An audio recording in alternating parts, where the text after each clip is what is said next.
The first thing you want to do is you want to fine dice 1 medium onion. This is just a regular yellow onion. I like to cut it in half, cut the top off, but leave the root part attached, so that way, as you slice it, it stays together. And you'll see what I mean as I start cutting this onion up.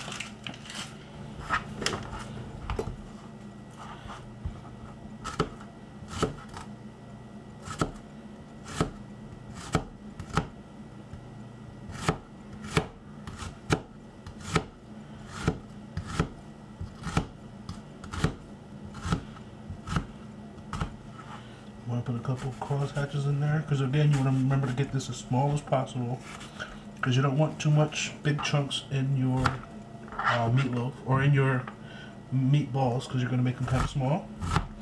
And just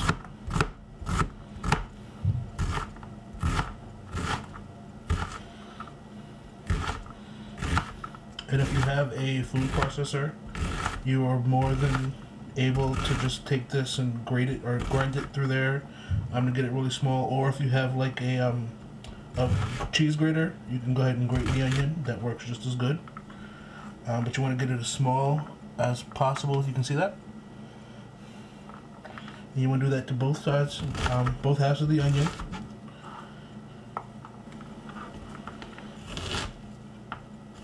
And you see how it just stays all together and doesn't come apart. This is what I was talking about before.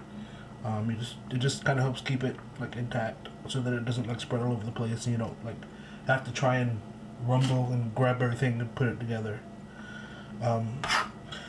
Even with all that, I'm still gonna run the knife through it a few more times just to make sure that it is really, really fine. I say a lot, don't I?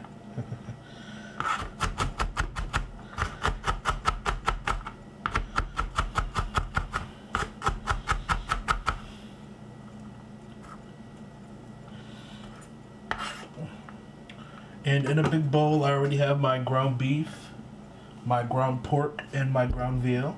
And I'm gonna just pop the onion in there, as well as about a cup of breadcrumbs. I'll give you the weights on the meat in a little bit, or I'll probably have them scrolling through. Also, 1 egg, and my Italian sausage. I chose to go this time with half hot and half sweet Italian sausage. It just gives it a nice, real good flavor. I like to have that in there for my meatloaf and for my meatballs. The only thing different I would do for meatloaf with this recipe is I would include some ketchup or barbecue sauce. I'm going to get your hands right in there and get it mixed up nicely.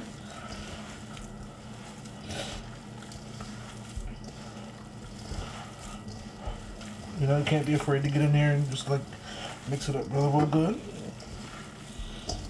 You want everything evenly distributed.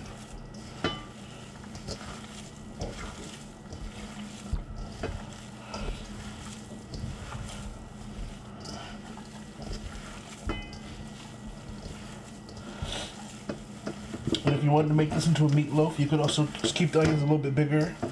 Add peppers in if you wanted to. There's no real hard and heavy rules about making meatloaf or meatballs.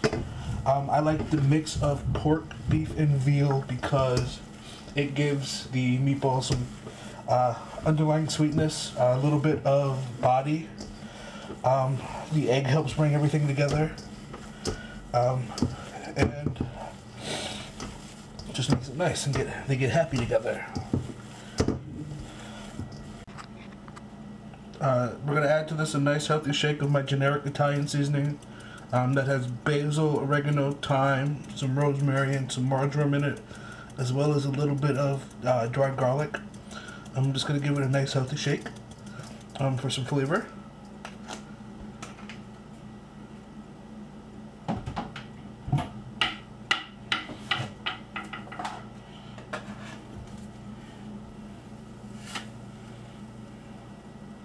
I would say that was about a tablespoon of dried spice. We're also going to add about a teaspoon of salt and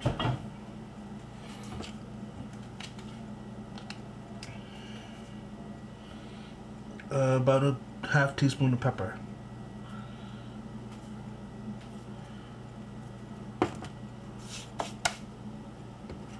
I'm also in here. I'm gonna add 3 cloves of minced garlic. I forgot to do that with my onion, so I'm gonna go ahead and chop that up and add that to it now. There's my minced garlic. We're gonna get that right back in there and get our hands right back in. Get it mixed up nice.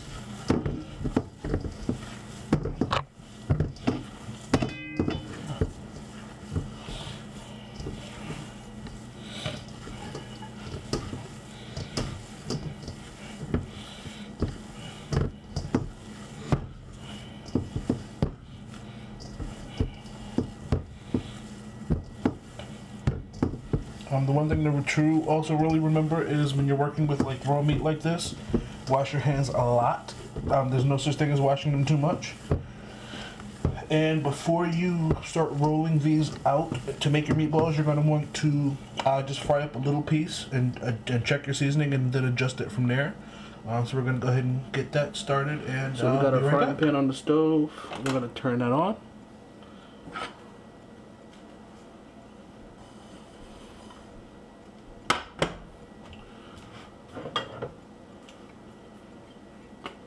Just a splash of olive oil so it doesn't get sticky.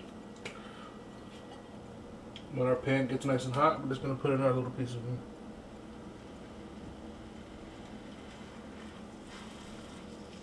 When the pan gets hot, we're just going to put our little piece of meatball in and let it fry up nice. Alright, so we're going to just go ahead and give our meatball a little taste. Make sure the seasoning's okay. That tastes awesome. Doesn't need anything. So we're gonna go ahead and start making up our meatballs. Alright, so from here I just have a little sheet pan that I'm gonna put them on as I make them. You're gonna take them, make them the size you want. That's about good enough for me. I want to say they're probably about a ½ ounce. I'm not gonna weigh them to find out. Just pop it on your sheet pan and keep going. We're going to keep them all uniform so that they cook evenly, but it shouldn't take too long. And from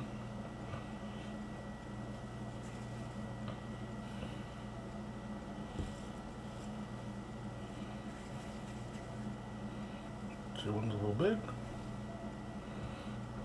and that's really all there is to it.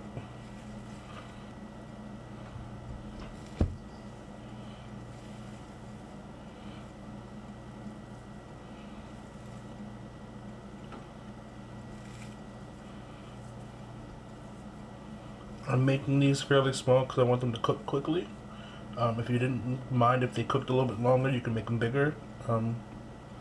If you wanted to bake them off in the oven first too, before you added them to the sauce, you can make them bigger. But I'm going to, actually I am going to par bake these a little bit, and then before they finish cooking them in the sauce. Just because I do want to see how much oil these are going to release. Which is probably why I'm coating them on the sheet pan first to bake them off a little bit.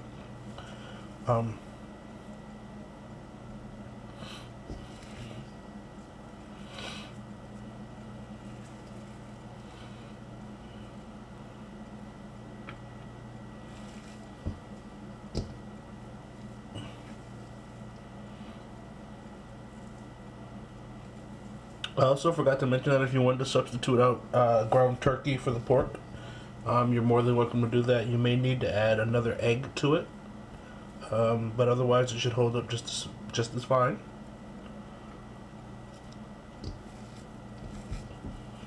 If you wanted to use all ground beef, I'm sure it would be fine. Like I said, I like the mix because so I learned how to make it. Not from my grandmother, but from a friend of mine who's Italian.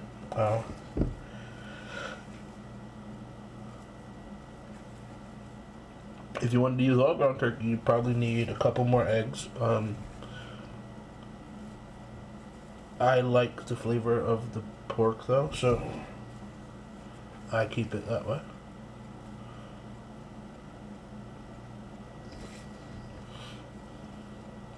And I believe they do make Italian style turkey sausage, which is also going to help add some flavor to it.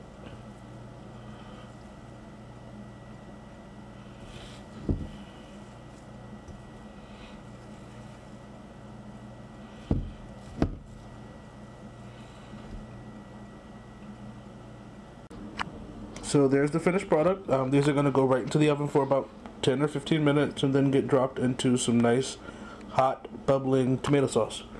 So stay tuned and I'll be right back.